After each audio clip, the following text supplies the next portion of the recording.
This is the all-new 2017 Suzuki Swift, up against the likes of the Mazda 2, Hyundai i20 and Seat Ibiza. Suzuki says that this one's for the youngsters, while it's hoping that its more mature buyers will opt for the Baleno instead. It is a bit Marmite in the looks department. Some think it's quite a handsome and funky looking thing, while others just think it looks a bit, well, gawky. In here, things are a little uninspiring. The funky dials on the dashboard and the temperature controls do liven things up a bit, but Suzuki has gone a bit of 50 shades. There's not a soft touch panel in sight and all the plastics are scratchy and feel quite cheap.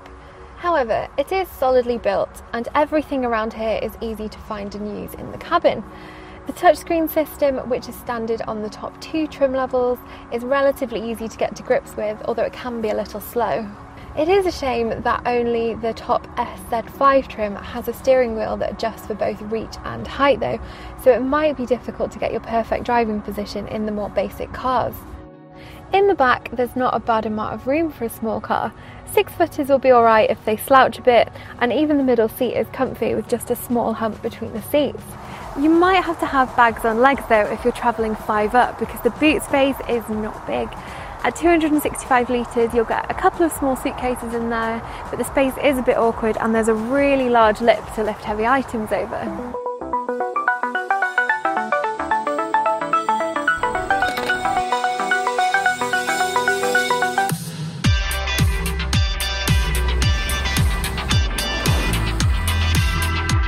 It might not look like it, but the Swift is great to drive. It's got tight body control, a stable feel on the road and nicely weighted steering. And you also get some decent feedback too. So if you find yourself on a road with some decent corners, you can have some fun. It's also pretty grippy and always controlled. Safe fun, kids, is the best kind of fun.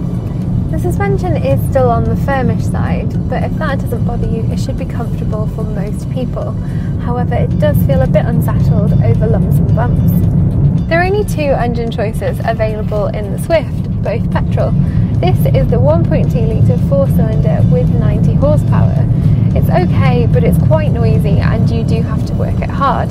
However, the more powerful and perky 1 litre turbocharged 3-cylinder with 110 horsepower is the one to go for.